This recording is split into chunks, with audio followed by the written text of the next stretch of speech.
Welcome to the Coop Tank. I'm your host, Steve Cooper, coming to you from SuiteRecording in beautiful Mount Laurel, New Jersey. And I'm here with my producer, Joe Gangemi. And Joe, you gave me this little keychain. I guess. What is this? Is this one of your latest products? Yeah, Coop. That's my latest creation, and the brand is called Contap.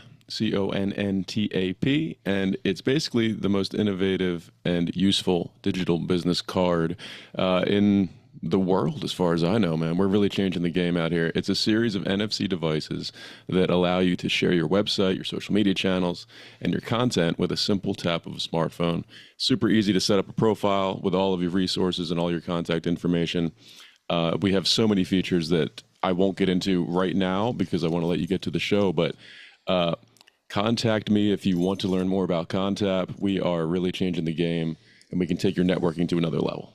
All right. Well, also, besides that, besides your fancy side businesses, tell us more about SuiteRecording. Oh, sure thing. Thanks, Coop. SuiteRecording is a content and podcast studio in Mount Laurel where we help brands and businesses to leverage the power of podcasts, LinkedIn videos, and other types of video and audio content.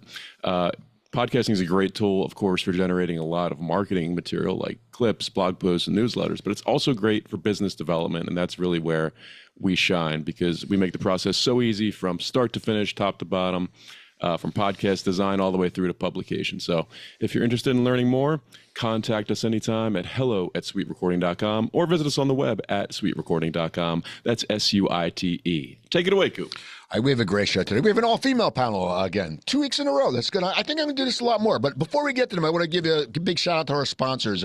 Laurel Lanes. Laurel Lanes, right there on Route 73 in Maple Shade, is the ultimate entertainment center.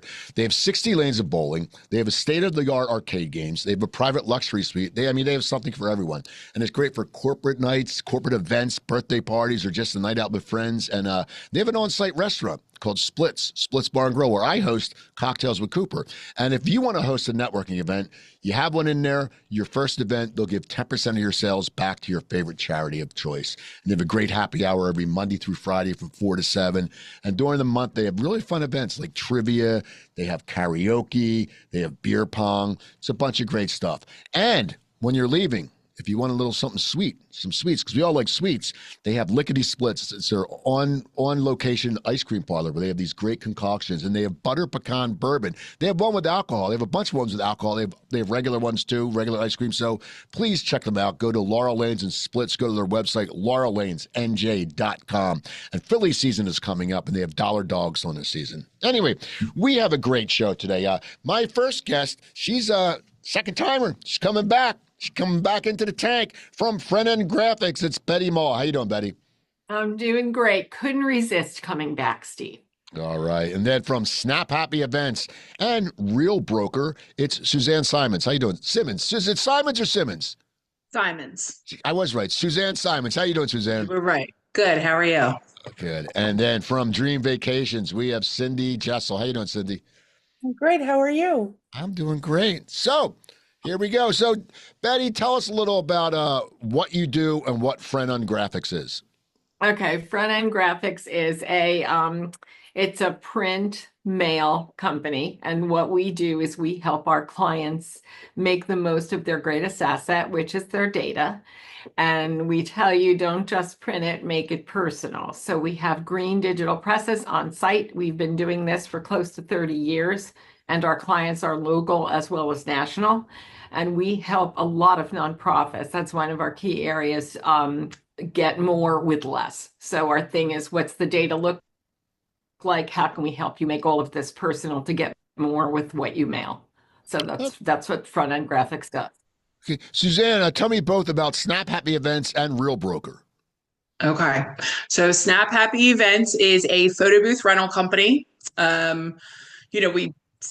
It's not those old school boxes that you think of anymore. It's the fun. It's almost like a selfie station, and we provide the backdrops, and we can do props and whatnot.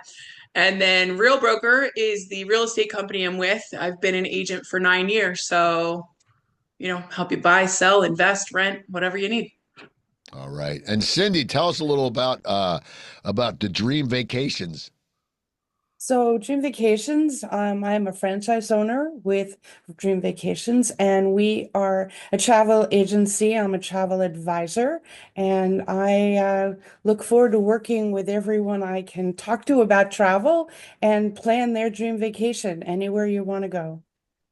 It's so funny. I love this one. It's just such a diverse group of what you do, and that's what I love when everything's across the board because it is so different. And now, Betty, I want to know what's your path? I mean, you own FrontEnd Graphics. What was your path? I know you have a great. Tell people how you ended up running this place. I mean, what's your background? My background actually was theater. I worked professionally in the theater for a number of years in New York, and then went on to work in South Jersey because I had children. I moved down here and started working for my uncle who owned a technical print house. And my job there ended up becoming a liaison, going outside to aerospace companies and help them with large government proposals to make sure all that data was in order to bring that back into the print shop. And I decided to go out on my own a few years after I had children.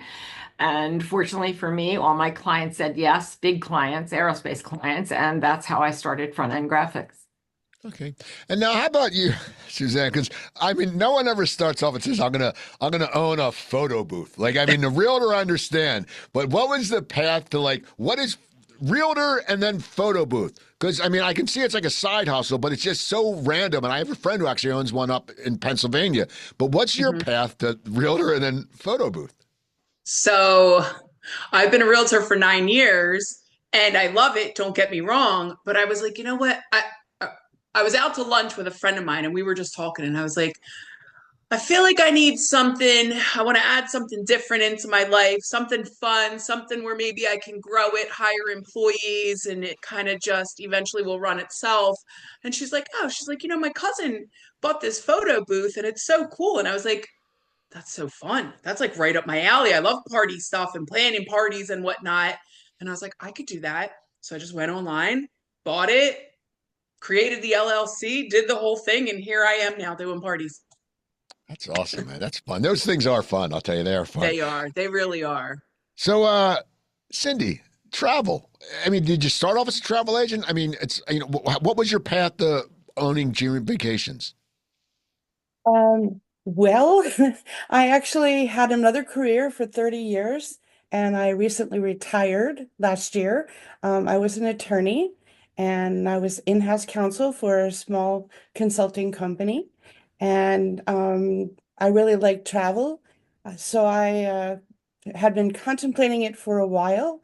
I also grew up in the industry. My parents had a travel agency, so I guess the bug finally bit me and started my own franchise and been in business for about 2 years. So I did it part-time until I retired, and now I'm doing this full-time. All right. So, all of you, with a realtor and printing and what you do, travel agent, there's a bunch of you. I mean, that's like anything. You go to a network and not, it's like finding a title person or a banker. You go to an event, there's them. So Suzanne, for a realtor, because there's not a bunch, I don't see a bunch of photo people running around. I think you're like the only one. But why, when it comes to realtor, why am I coming to you? I can pick on anyone. Why am I going to sit there and go, I want to buy or I want to sell? I'm going to Suzanne Simons. Why? Sure. So, born and raised in the area, I know the side streets, I know the schools, I know the parks. I have small kids, so I know the communities. I not only that, but I work hard. I've had times, and it's not all the time, but I've had times where a client they work late at night and they're texting me at 12:30 at night and I'm not always awake, but if I am, I'll text you back. I don't mind. So I'll work around the clock. I'll work, weekends, and I understand that your schedule is important. So I work around it. I've built relationships over time. So I also, might have firsthand knowledge to a house that's available that hasn't hit the market yet. So you might not have any competition. So you might be able to get that property. I'm good when it comes to the marketing of the sale of your home, and I'm big on social media. And, I know a lot of agents out there are I can't make a video. Well, I'm making these videos and you're getting extra thousands of views on your home to help sell it for, hopefully over your asking price. So I take pride in what I do, and I work hard. Okay. How about you, Cindy? Because, there is a lot of travel agents, and I can just go online and I can go, hey, I can just do this. A lot of people do that and they end up getting screwed. They don't sit there and actually do the research, but I have a wife who does all the research, and I know we're going to be safe. And she'll only fly American Airlines, and she has to go straight through. Like, when we went to Italy, it had to be a straight through flight. That she's like, I am not doing that. And we always leave early in the morning so we don't get screwed. And we have the TSA pre-check because, God, that's such a wonderful thing. It's best $80 someone will send or whatever. But Cindy, why am I going to deal with you when I can do it myself? What are you going to do for me? Well, you just did the greatest commercial for me ever, Steve. Um, and that's really the thing, is that a lot of people, sit down and Google it, right? And you get, 2 zillion responses, 5 zillion hotels, and, all these different flights, and, what city should I go to and how do I plan it? Well, that's where you sit down with me, and I've got, a lot of experience in going to a lot of places. And by the way, I like American too, but I'm going to branch out. I'm trying another airline in July. I don't know. I'm a little nervous. But the thing is that I also can package everything together. So rather than you being overwhelmed with all the different pieces and parts, I put all the pieces and parts together. I give you a beautiful itinerary that you can put on your phone, keep track of everything. And when, just like Suzanne said, you panic and you're in Italy going, I don't remember how to get to the Vatican or to the Colosseum, believe it or not, you can text me through this little app and I will get you directions. Now, I may not do it at midnight, but hopefully we know what your schedule is and I'll get you your information ahead of time. I had clients that were in Barcelona, even though they had all the directions to get to their cruise terminal right in their app. They texted me at 4:30 in the morning and said, Cindy, we can't figure out where the cruise terminal is. And within a half an hour, they had directions and information on how to get a cab. Go outside, get a cab, and tell your driver this. And when you get to the cruise terminal, look for your ship. And they were like, oh my God. And I said, I'm not leaving you until you're in your cabin. And they texted me for the next 45 minutes to an hour and finally said, oh my God, our cabin is gorgeous. How did you do that? And I'm like, that's what I do. All right. I wouldn't want those people to miss the ship, because if you can't figure out where the cruise terminal is, you're just an idiot. Like, seriously, have an idea of your surroundings. Like, you're cruising. That's like when we were in Croatia for our honeymoon. These people got we took one of those, we went to Montenegro in this bus, this little van, this Mercedes van. And this couple walks away and the guy's like, okay, everyone will be back in an hour. We're waiting like an hour and 15 minutes. We're like, just leave with these assholes. Like, just be considerate. Anyway, Betty, why am I coming to you for business? Because there's a lot of printers, there's a lot of graphics. What's up? There are. Our elevator pitch, if you will, is we get all the jobs that are so terrible, no other printer wants them. And I'm not kidding on that. I mean, printers want to print.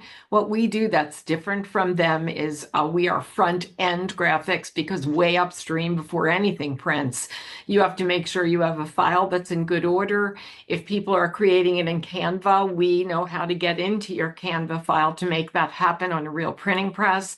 We can consult with you way up front about all the technology that's out there today. And we know when to get off digital, when to get on traditional, or even very large jobs to get on a web house. So I've been in the business 30 years. So we try to hold hands with our customer, make them very comfortable, and give them all the options out there on how to best produce the product, whatever that product is. So that's how we're different. We're not afraid of someone who doesn't really know how to build a file. I don't care how complex the job is. We're great at putting together a Rubik's Cube, and we're going to hold your hand the entire time, much like Cindy. We're not going to leave you hanging. We're going to tell you if there's a problem. We can fix it for you. We can show you how to fix it. And if I don't like the way it looks, it never goes out the door. We look at everything. We test your QR code and your 800 number and all those kind of fun little toys that you can now do technologically. And we make sure that it's going to happen the way you want it to. Okay. So I've met you all through networking. Okay. And I always say right now, the networking is taking the place of cold calling. Basically, everyone pretty much goes to a network. It's just because you learn so much, you get to know so much people, and you get to read people.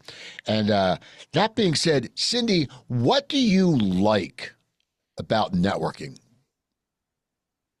It's, for me, to be perfectly honest, it's an acquired thing. I used to be extremely overwhelmed. That overwhelmed me more than looking at 2 zillion hotels. To go in a room of people I didn't know. And it's really helped, I think, get me to be back in the middle of things. I worked at home for over 10 years. And I didn't, other than business travel, I didn't have to be in and around people except this small little company. And so I thought it's a great way to, one, meet more people in the network, in the area, in the community. And it's given me an opportunity to look for more things to do, things to sponsor, to get involved in. And I've met some really, really, really great people in the year and a half I've been actively networking. So I love the experience. Okay. How about you, buddy? Because you're out a lot. I know you're like a networking monster. What do you like about networking? I like networking in a smaller space, for instance, like what you host, because you can actually speak with someone and you're not screaming over a crowd. And I find women network very, very differently than men do anyway. Like we actually want to chat about things that are personal a lot of times. And I like networking because you just never know who you're going to meet or who they're going to know. And I like to pass on information. When I find out someone does something I don't do, I'll readily pass their name on, especially if I've worked with them in the past. And I find it to be great. Like I went to a networking thing 4 weeks ago. It was at the Top House, and I met this lovely woman. She doesn't do any printing at all. But 3 days later, I get a call from her dad, who actually owns a travel agency, and he needs a lot of things short run, printed, quickly turned and shipped. And we're doing business with her dad. So you just never know when you meet somebody who they may know that needs a service that you perform. So I think it's a great way to meet people. Plus, with my theater background, I'm not afraid to talk to people I don't know. How about you, Suzanne? Great training. Exactly. Well, I talked to Suzanne Sunday at Kelly, Just Your Sleep Mattress Boutique, which always has great events. Love her. She's great. Suzanne, what do you like about networking? So kind of the same thing as Betty was saying, I love networking with other women because it's a nice way to build each other up, and we like to talk and we can be personal about things. So Right. that part alone is great. And you're building relationships, and I've made some amazing friends. I mean, we all know Kelly. She's such an amazing person. But I've made lots of other great friendships. But it's true, you never know. Somebody might not need to buy a house, but maybe their sister does, or maybe they have a daughter who's having a baby and they want, to have a photo booth, or you just never know who you're going to meet. And the power of it is amazing. Okay, we're going to stay with you, Suzanne. We know what you like. What do you not like about networking? It can be exhausting. It can be a lot because I feel like there's an event every day. And I have a 5-year-old and a 6-year-old and sports almost every single day. Plus clients, I'm out running around. So it can be tiring. Okay, how about you, Cindy? What do you not like about it? Well, I agree. It's exhausting. And the more you get into networking, the more events you find. You also want to keep going to new events to meet more new people. And, how far do you want to drive? I'm trying to build a business, get clients, and I spend a lot of time with my clients. So a lot of times to do networking events, I'm just exhausted, and I have to now really kind of pace myself and make sure that I'm, not exhausted when I show up at a networking event, because you want to have, your real personality with you when you walk into the room. So it's just too much. And that's really, I was talking to someone yesterday saying, I really need a networking schedule because I can't do it all. I just can't. Okay. How about you, Betty? What do you not like about Yeah. it? I totally agree that there's so many things that you can go to and they all take time. And I have kind of a rule. I get there early if I can. So I'm there when it starts. I stay for an hour and a half and I'm out because especially if you have young children, Suzanne, I totally get that. I've been there, I've done that. And sports, it's overwhelming when you're a mom, and what you really need is a wife because all that other stuff still has to get done. So, Yes. networking, I like smaller groups. I lose my voice really quickly if I'm trying to yell when I'm talking to people. And things that allow you to have intimacy, if you will, with someone you're talking to are just so much more beneficial for down the road for relationship building. And one thing great about women's networking, they support one another. I mean, I've been doing this for a long time with a lot of big groups, a lot of small groups, and I'll go to a women's networking group and I'll give you an example. I put out a call for help for North Carolina because my daughter lives down there. And through Kelly and Yes She Can and some women's networks, they donated so much stuff in support that I try to always support back because everybody has a passion for nonprofits and there's great need out there. But I was overwhelmed by all the people who came through for me. And a lot of them were from my women's networks. So, yeah. I'm going to keep on that topic right now because it is an all-female panel about women networking. And I always say there's so many great groups. There's NABO, there's Kelly has events, Joe Colantonio, South Melissa Jersey Beach. Women in Yeah, Business. there's Yeah. so many. So it seems like they all just started popping up. I mean, but I've been back here for 7 years, and we went through the pandemic, and after the pandemic, networking changed. Why do you think all these women's networking groups started popping up? And I'm thinking maybe because it's just tired of it. It's still a boys' club, and I don't, and I piss people off when I say this, but it's true. I see it at events. I fall into the demographic, the creepy old white guy. Luckily, I have a beautiful wife, so no one knows. Everyone knows I'm not going to hit on them because I'm not going to squirt up with Joanne. But Suzanne, because you're out networking. Why do you think all of a sudden all these women groups have popped up? I think it's great. I also get pissed when guys go, "Well, we don't have a group." Shut up. Yeah, it's different. Like you don't need a group. Like you can just call 5 guys and go to a bar. But why do you think, Suzanne? Why do you think that these groups have popped up all of a sudden? Because there's a ton of them, and it's wonderful for the business community. But why do you think they popped up? So I think more have popped up just because we right, you're right. There, it's a boys' club. Everything's a boys' club, any type of industry. But it's nice when women can actually get together and collaborate and just help lift each other up and talk personal things that, no offense, but most men aren't going to understand. You're not going to understand if I'm over here talking about my kids and the struggles. Instead, you're going to tell me, "Oh, just do this." Does your wife work? No, you work and she stays home, so you don't get what I'm going through juggling everything. So I think a lot more has popped up because we're all a bunch of working women. There's a lot of moms and grandmoms and wives, and it's something that the men don't understand. And the more we start to network, the more we're like, wow, this is what we needed. So it's just growing. And I think that's why so much more is popping up, because we realize like this is amazing. Okay, how about you, Betty? Because I know you come from old school. I mean, you told me like you had to leave your one job because you had kids, and that's why you started your own company. You told me this a while ago. So you probably went through a lot because the printing business is usually looked at as back in the day as a male business. Still is. Okay, Still is, so Eric. so why do you think that all these groups have popped up? Just like Suzanne said, I think women relate on a much more personal level, and they have a much better understanding of what that other woman entrepreneur is trying to do and what it takes to do that. And I think we want to hear about your kids and your dog and your vacation. And when you go to these mega networking groups, it's still a boys' network, which is fine. I love the boys, don't get me wrong. Um, but you golf, you smoke a cigar. A lot of times, none of that ever goes personal, never goes deep.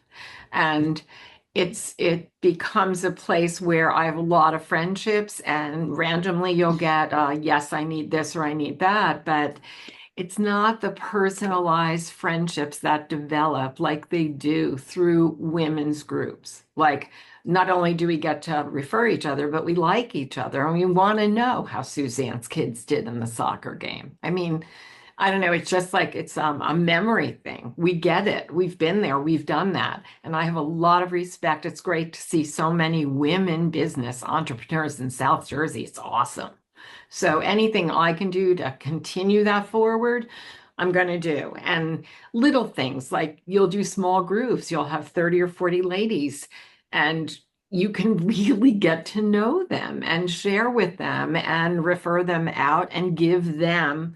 We're givers. That's just normally what we do. It's a natural thing for women. We're happy to help. And that helps you in the long run. You get something back from that. Okay, how about you, Cindy? What I've noticed is that the groundswell of women entrepreneurs has really helped foster these types of groups getting together, because you're looking for other women who are doing the same things, maybe a different industry, but you're all trying to be successful with your business.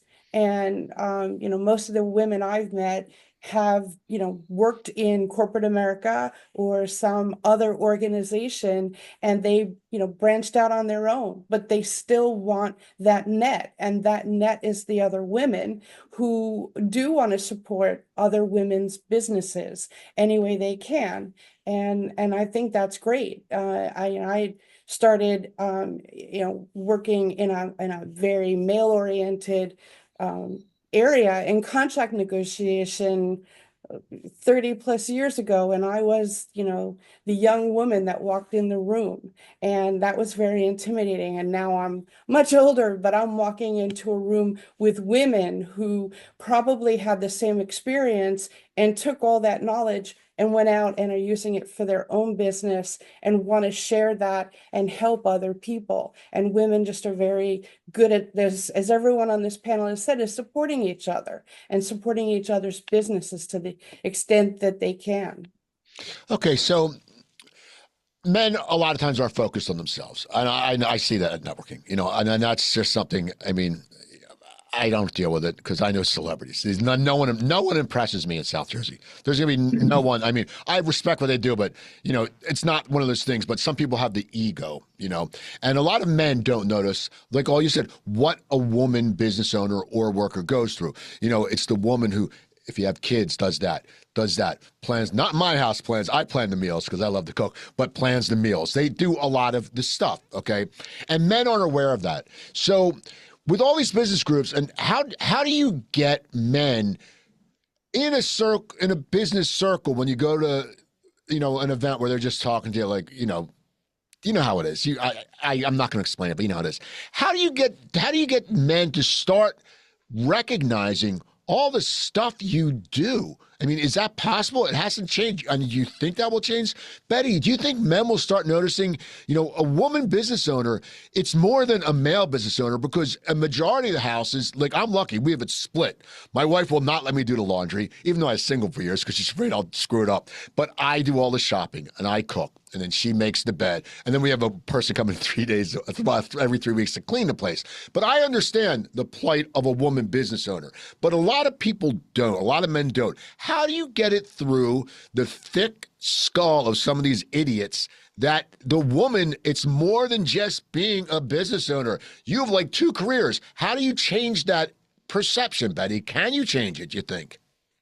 Well, part of that for me, and I grew up in publishing in New York, which was mostly all Italian men that own magazines. And it's a good thing for me that I really like sports, because I do have a great base for a conversation with any guy. And I just think they have to want to know what you do. And a lot of times when you go to, I'll give you an example, you go to a giant, excuse me, I'm going to turn this off. I can't turn, I'll let it go through. You go to a giant networking event and you go up to talk to a gentleman and you tell him that, you're a printer, and his first response is, I already have a printer. Right there, that means they don't want to know about your business. So I will share with them one little thing and I'll say, what has your printer done for you lately? And they're stuck for an answer because they don't know. So if you don't take the time to find out what someone does, and I always start by asking them all about what they do to see if there's any bottlenecks there that we could maybe help solve a problem with, or maybe I know someone who would be good to refer out to them. But if you don't even get to that point in the conversation, then it won't ever happen. So you can have friendships and people can know you're a printer, but if they don't go beyond that to either do a one-on-one with you, like have a cup of coffee or stop in to see you, it can't happen. And with women, they're going to go on and on for hours. Give them a glass of wine. We're going to find out what everybody does in that room in probably a half an hour. And then you'll see them again. And it takes maybe 3 times for you to really have a handle on Suzanne does this, this, and this. I know somebody's having a bar mitzvah. I'm going to drop her name so they can use her for the photo booth. It's a very giving circle. And a lot of times with guys, it doesn't go to that level. It's very superficial. Okay. Well, No judgment. It just is. Oh, I agree with you. Cindy, so how do you deal with it? Like, how do you get the woman taking more seriously and seriously of what you do? Because you have a lot of hats to wear. I really agree with what Betty just said. You have to, I mean, when I go to events and I meet a lot of men and, they're like, well, what do I need a travel agent for? And then I'll, say, well, how was your last vacation? And then, they usually start to like, oh, it was great. And then they keep on talking to the part where they go, we missed the plane. And I'm like, you missed the plane? Yeah, I kind of like lost the itinerary. Well, gee, okay. So how can we make that better for you? Well, I don't, I can do it. I don't need any help. And I'm like, okay. So, tell me a little bit about your business and how you manage your business. And somehow it wraps right back to where we started. So, if you don't want to, really learn about what I can do to help you, let me listen to you tell me how maybe you can help me. And that often, brings the conversation back. It works most of the time. Missing the plane. I'm sorry. I never miss a plane. You got to be an idiot to miss a plane. Like you. I mean, I'm sorry. It's like that idiot probably also couldn't find a cruise terminal. Stop dealing with idiots. Okay, get smart people because you don't need that shit. If someone called me and said I missed my plane, I go tough shit. That's why I say get there a few hours earlier. I mean, we're there, and we have TSA pre-check. We're there early. I mean, we're like hanging out, and it's always those days you get there really early, and then you get right through security. You're like, what are we going to do for like 3 hours? So have a $5 cup of coffee. Yeah, exactly. 5. What are you flying out of? 5. We're talking like 8. Geez, I have a comic friend who always puts on Facebook a picture of the airport he's at when he's traveling. He goes, how much for this sandwich and this water? And it's like, it's astronomical. Oh, Suzanne, I know. Crazy. Suzanne, how do you get, with getting guys to be aware of what you do and taking you serious and know that you wear a lot of hats? I just flat out tell them. I have no problem. It's very easy for me to strike up a conversation and to let people know what I do. And I'm very open. I have 2 kids, that my husband leaves for work at 5:30 in the morning. He doesn't get home till 4:30. I'm mom. I'm this, I'm that. I just flat out tell them and they're like, oh, you do all that? I'm like, yeah. They're like, how do you do it? I'm like, you just do. So for me, it's very easy to just, like I said, just flat out tell them this is what I do. And when it comes to, the real estate side, the wives are the bosses anyways. We all know that. So she's got to like the house. The husband, he has to like it, but we know at the end of the day who's the decision maker. So as long as I get in on their good graces, I'm not worried about the man. That is true. Actually, it's funny. During the pandemic, we got a new stove, refrigerator, and the microwave. And Joanne says to me, she goes, "Me and my mom are going. Do you wanna come with us?" And I was like, "Why? Like what I say doesn't make a difference. I'm going shopping with two Italian women. I don't have any word to say. But it's true when it comes to those stuff. Those things. It's true. So It's the same, Steve. It's the same with direct mail. And people, it's like a real stat that I'll give you. 90% of the direct mail that has a picture of a kid or an animal on the outer envelope is going to get opened because women are usually ones who open the mail at home.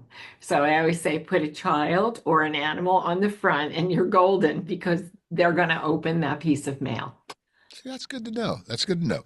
So in the last 2 years, you've all starting businesses, working business. Cindy, you're newer in the business. I know for the photo booth, you're newer, but Betty, you've been around for a long time.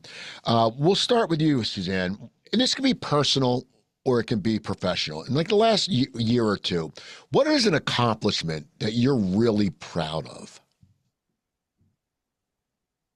I mean, starting a photo booth business randomly, and I've never really started a business, but here I am.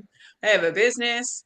I, it's running. I have clients. I'm having more consistent bookings on top of everything else that I do. I think my biggest accomplishment is just juggling it all somehow without completely losing my mind. Okay. How about you, Betty? I thought it was very cool. A couple of years ago, I got the Women of Achievement Award for Camden County, given out by the Boy Scouts. And it was very cool because it was from my peers in Camden County. That's who nominates you for that. And the best part was I had to do a speech and I didn't have to do it because I gave it to my grandsons or Boy Scouts. I made them tell me what was so good about Scouts. I mean, I don't know. I got thrown out of the brownies when I was like 8 years old. So I referred to them. But it's really cool to be involved in so many nonprofits and see all the good works that are going on down here, especially in the Camden area. And I guess I'm most proud when we work with a nonprofit and they make a lot more money on that ask because they listen to our advice on how to do that correctly. That makes me feel good because they're all fighting over the same nickels. Okay. So How about you, Cindy? What's something personal or professional in the last few years that you're really proud of? Um, that I actually was able to retire.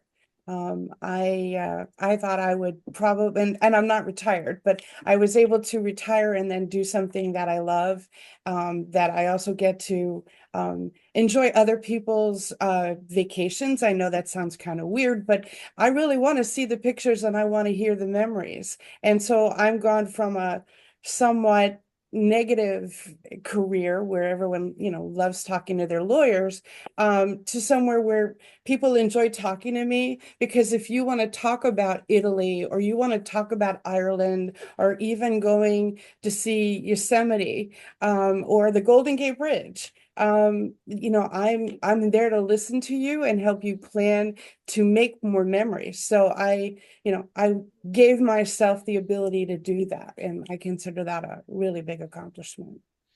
Okay, Suzanne, you had mentioned earlier, just in the last answer, about juggling, and and as I said, working females juggle more, and I'm sure there's a lot of stress you go through. I mean, I stress all the time over stupid shit. I wake up in the middle of the night. I worry. I'm like, what am I worried about? And then I sit there and I try to get back to sleep. And they say, you should count backwards from 50. And then I start counting back, and then I get distracted. So I get to 37. Then I go something, and then I got to start again at 50. And it just goes on for like ever. But how? And we'll start with you, Cindy. We'll stay with you. When you're going through a stressful time, when you're running, your business, and you know what's going to happen. You have all this other stuff going on. How do you de-stress? How do you pull yourself away from stressing? What do you do? Me or Suzanne? I said Cindy. Suzanne mentioned it. I said Cindy. Okay. Well, I actually knit. or I go down and organize my wine collection. And sometimes I drink wine and knit. It can be a little bad, but mostly I love to knit because it makes you think about something else than you do in kind of knitting projects that I'm taking on. You can't just, be sitting there with two needles and doing nothing. You really have to think about it. And at the end of the day, you actually have something to show for what you did. So you're distracted and you end up with a nice sweater or an Afghan or, baby gift or something. And it's a great distractor. And sometimes, you can maybe watch TV. You should knit a wine bag. That'd be good, like something to Yes. carry your wine to port it. That'd be Yes. great. Suzanne, what do you do? And you have little kids. You have 5 and 6, so your mind must be going all over the place. But how do you de-stress? How do you bring yourself down to earth where you're relaxing? So I'm like you, where I'll wake up in the middle of the night and start stressing. I do a couple different things. Sometimes wine, because we just have to. But also I've been doing breath work more. I found that even just stopping for a minute, I'm not the person who wakes up and meditates and has this whole lovely morning routine. So I have to find a second in the middle of the day, and I just have to stop, close my eyes, and just breathe. And that helps. But like, there's certain ways to breathing, and it's short lived, but it's enough to just like kind of recenter and then keep going. And then sometimes, I mean, if it's in the middle of the night and I wake up and I'm stressing, I'm not counting backwards. I open my phone and I'm scrolling Facebook, because then it gets real boring and I fall right to sleep. All right. That's what I do. Okay. How about you, Betty? How do you de-stress? Well, I meditate to go to sleep because I have like 60,000 things racing through my head at night. So Betty Buckley taught me how to meditate. I took a class with her and I hated it in the beginning. I thought, this is stupid. And you know what? When you practice it, you can do it anywhere. You can do it on a bus. You can do it like if you're getting 20 minutes somewhere where you're ready to go into a meeting. You could be in your car. It doesn't matter, but I use it as a shutdown mechanism so that I can go to sleep. And the other thing I do, I'm an avid gardener. So if my hands are in the dirt outside, like on a Saturday, I could be out there for 6 hours and love every second of it. I just love plants and the dirt and stuff in my yard. I think it's great. So those are my two tools. Okay, that's good. That's good. So we talked about networking, and we talked about, meeting a lot of people. And through networking, you give referrals. Okay, referrals are very important. It's funny. I always think about you, Betty, and we're not going to talk about this, but I always think about when someone didn't pay you, and you put, what would you do? And I said, out the person, and someone said, that's snitching. I'm like, girl, you've never even been in the inner city. Snitching. Don't go snitching with me. Come on, man. I mean, I've done comedy gigs in hell, and I'm like, don't even talk that. But, and so someone probably referred that person to you, and then you sit there, and when someone refers someone and it doesn't work out, you're the person who gets the shit, like because you referred them. So when you refer people, we'll start with you, Betty. When you refer people, what qualities does that person have to have for you to sit there and say, I am referring this person? Because the bottom line is, it's your word, it's your reputation. And if you give like 3 bad referrals, people aren't even want to do business with you, because they're like, well, if this person's sending these people who suck, they must suck at what they do. So what is it that you sit there and would refer someone? What do I need? Like if I wanted a referral, like for my comedy show, and I'm funny, so you could refer me. But if You I are funny. she see my show, no, she saw me. But what would it take for you to refer someone? They have to be an ethical person. I need to know that they're ethical to the core and they're not going to do something that would make me ashamed that I referred them. And normally to do that, you need to know the person well enough or have worked with them or seen them perform to know these people are good people. And I'll give you an example. In one of my networking groups, I needed a painter for my house because there was some damage. I got a referral from one of my friends who's a lawyer, and she said, we've used these people. They're great. I got to tell you, I called them. They were awesome. So I'm using them again. And we actually, which is not a bad thing for you to do, we started a referral listing, if you will, for contractor type people because they're all so terrible.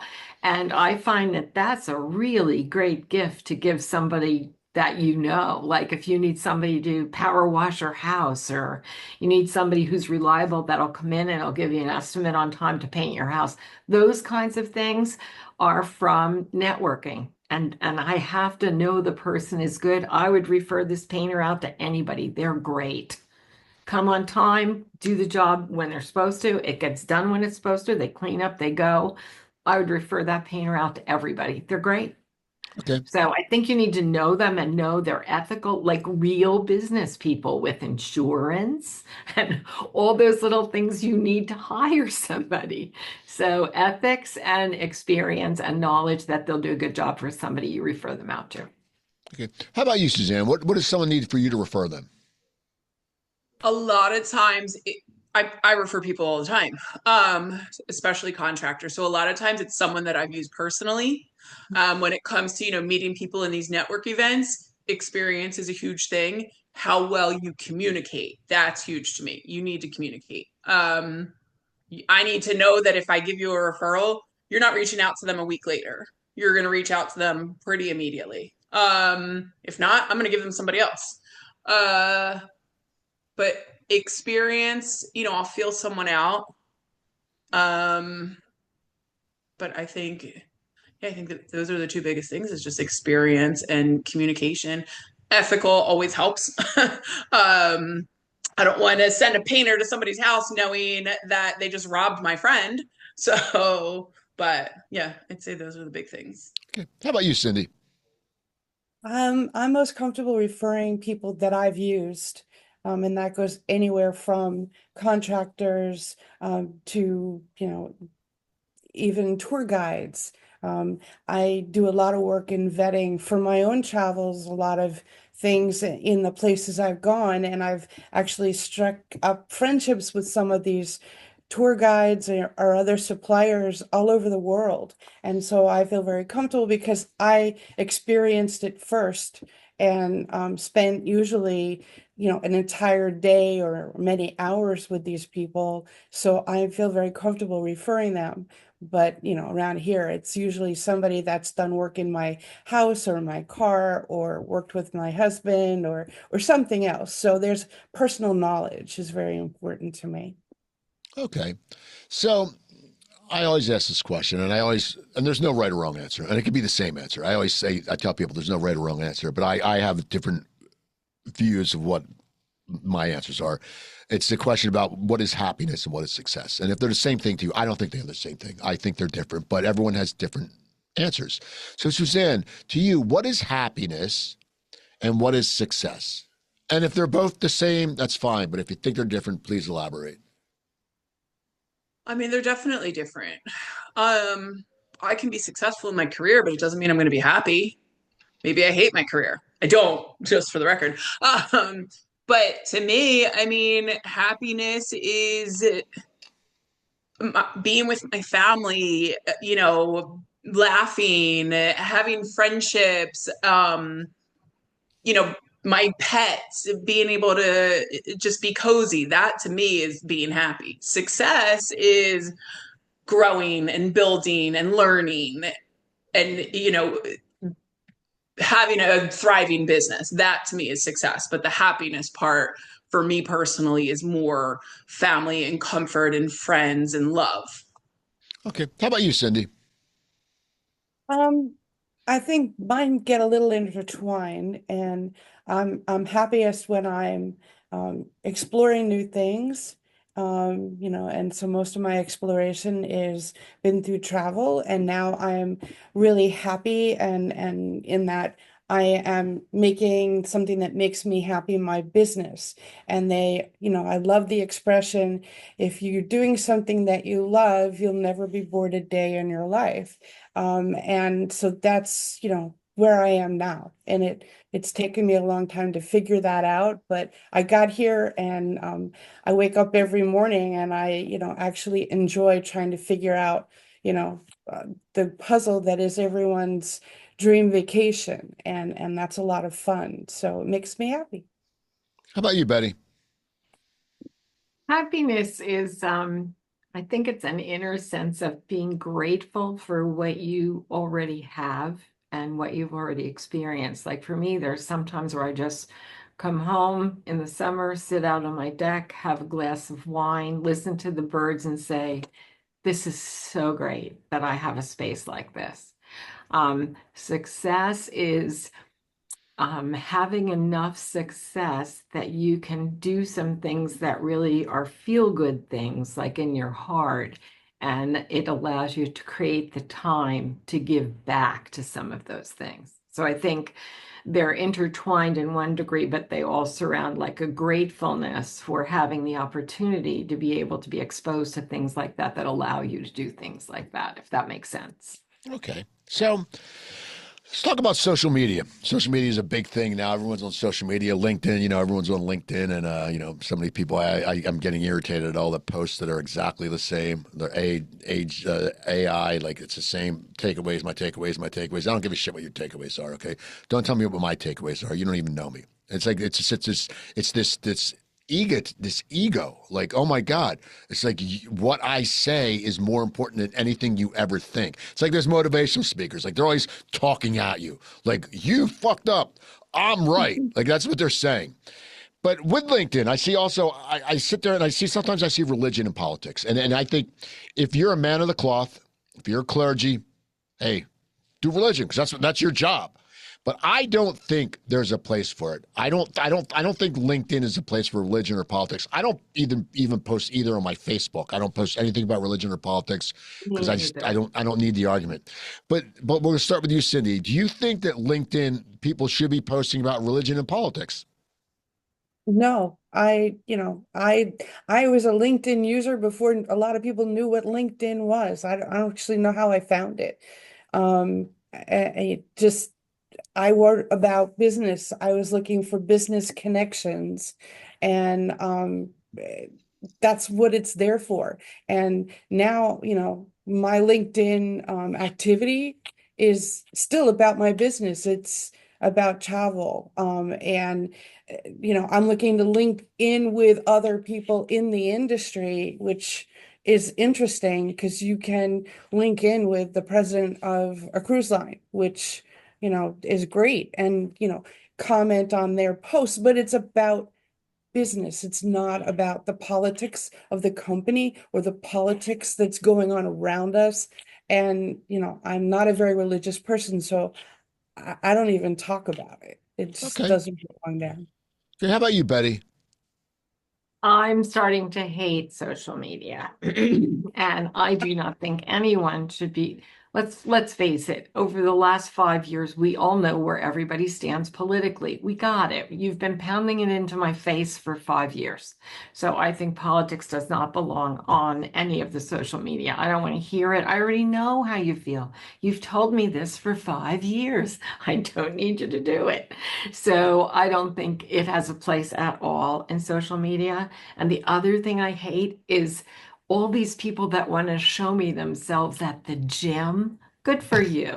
Go to the gym. But do I really need to see you in your shorts with no shirt on when you don't have a body I'd like to look at? But yet you continually want to show me this. I'm just like, think before you post. I mean, you know what? If you cooked something up that was fun, I'd love to see it. You got a great dog picture? Show me your dog. It makes me smile. But do not shove down my face your political opinions. I already know what they are. And Facebook pisses me off because a lot of times they won't even have that little box that says hide post. So then you get to have venom all over your page, which I greatly resent. And that hasn't changed. So yeah, keep your politics and your religion. God bless you. I hope you're happy. I don't want to hear it. You know, it's funny. It's always like, you're not going to change your mind. Like on the politics things, like you can put like You're this, the not. person's not, you're not going to change your mind. Like, oh my God. Like when you're driving down the street, when you see the political signs, you're driving, I don't know who I'm going to vote for. Holy shit, they have a sign. Oh, I like that. I'm going to vote for them now. It never makes sense. Suzanne, No. how about you? So I can't stand it on social media. I remember growing up and my parents wouldn't even tell their kids. They wouldn't tell us who they voted for. Only they knew. And I think we should leave it that way. I don't care who you voted for, to be honest. And I'm not posting my personal views all over social media because I have a lot of clients on there. I don't want to lose. You can lose clients that way in any industry. So for me personally, I'm not posting any of it. I also don't care enough to post it. I'm with Betty. I want to see pictures of your dogs and your kids and maybe what you made for dinner because you might have a good recipe to share. But I don't care who you voted for. I don't care who you love or hate. I don't care about that stuff. And right, LinkedIn is supposed to be to meet business, not religion, not politics. And yeah, keep it to yourself. All I'll right. hit the unfollow button. I won't unfriend you, but I'll hit unfollow because I don't want my feed all cluttered with it. I actually unfriended a guy I've known since college because he was very it was more than politics. He was not compassionate at all about the fires in California. I knew a lot of people got affected, and I was like, I don't need this shit. And then I get a text like a week later, man, why'd you unfriend me over politics? And I said, first of all, I'm an independent. Secondly, it wasn't over politics. It was just because you were a jerk. And he apologized, so I friended him again, but he's still up to his same old shit. Anyway, so this is the final question of the day. You've all been great. It's been very insightful today. I enjoyed it. And I think I'm going to try to get more all-women panels. I mean, I'm going to try to do that next week, too. I think, it's good. It's a better conversation. Well, nothing against you guys. Like Joe Gangemi's a great guy. But Joe can't come on because he's my producer. But maybe we'll get Joe on one time. Anyway, so the final question. Someone comes up to you, and they can be getting out of high school, getting out of college, getting, going to a trade job. They're starting. They want your advice because you all have wisdom, and they're looking at you as a mentor. They come up to you. Betty, we'll start with you. What advice do you give someone to just succeed in business and just live a fruitful life? I just actually met with someone. I got an email from a gentleman I know. He asked me to meet with this young woman who just got out of college. She just started in the business. And I went and had a cup of coffee with her and sat down, and she's a very attractive young girl. And I just spent some time listening, and I said, you need to do a couple things. Number one, make a list of what's most important in your position to move you forward. Know your business. I said, and you may get in the door because you're very attractive young women. I mean, that happened to me when I was younger. I got in the door because I looked great. But the second you say, I don't know, I need to ask my boss, you're dead. So I said, make sure you spend a good 3 months learning everything there is to know about the business you're in so that you're never put in that position of being less than. So, and these poor kids, they go to school, they interact on their phone and online. They have very little face time. They're very uncomfortable just looking straight in the eyes of someone and talking to them. So I think know your stuff. Make sure you don't need to go for that second opinion from your supervisor unless you really have to. And just make a list of what is your priority first. First and foremost, know your business and then learn the rest. That's my advice. Okay. How about you, Suzanne? So I think my advice, you're coming out of college, you might not even know what exactly you want to do with your life. And I think that's okay. I think if you do know, great, do it. I like what Betty said, learn your business. I think it's okay if you need to ask someone. I'd rather if I was working with someone and they don't know the answer, I'd rather you get me that answer. And it's okay. I'm okay if you don't know the answer, but get me the right answer. But I think, figure out what you want to do, learn it, do it, love it. And if you don't love it, you can find something else to do. Most of us have degrees and don't even use them. Okay. How about you, Cindy? I would tell people or anyone that I've recently met is, and someone gave me this advice, is that even if you don't know the answer, if you speak with confidence, you get a leg up. I always asked a lot of questions. I was never afraid to say I didn't know something, because it gave me an opportunity to learn something. But you still need to go in with confidence that that you are there to learn, and that the other thing is you never stop learning. You have something you can learn every single day, and the day that you stop learning something new, you're not with us anymore. So learning's a lifetime. And as Suzanne said, if you're not happy with what you're doing, it is within your power to change that. You have to control your life. You don't give that control to someone else. That's the confidence that that you are the person in charge of you, and don't let anyone take that away from you, ever. Steve, that goes back to the networking circles we discussed. That's where that's so great. You're not going to know everything, and you're not going to know all the answers, but try to surround yourself with people who do know what you don't know, so that you at least have a resource of someone to go ask. So it's all about your circles. See, there you go. Well, thank you. This is great today. Betty, how can people get in touch with you if they need some of your work?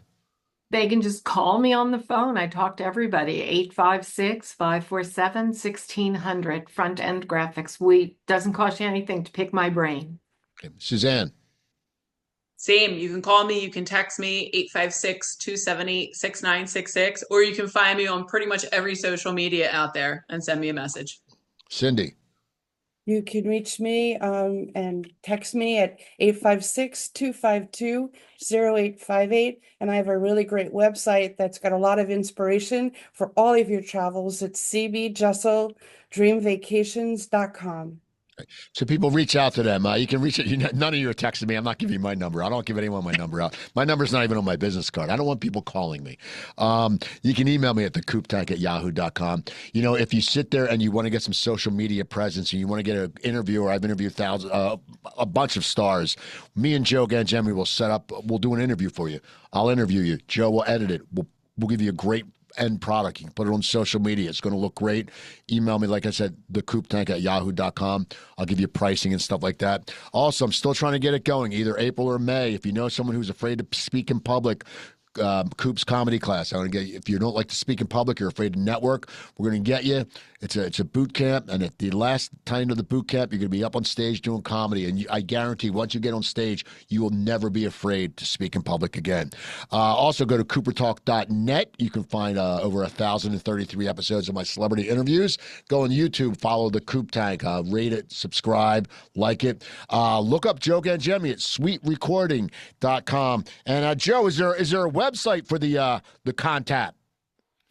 There is. We're still working on it, but it should be contap.com. That's CONNTAP.com. I think it's live right now, but hopefully it's live by the time this episode airs. But just send me a DM if you're interested, and we can talk more. Thanks, Coop. Okay, so people reach out to Joe. I want to thank my guests again. I'm Steve Cooper. You have a great weekend, and I will talk to you in the very near future.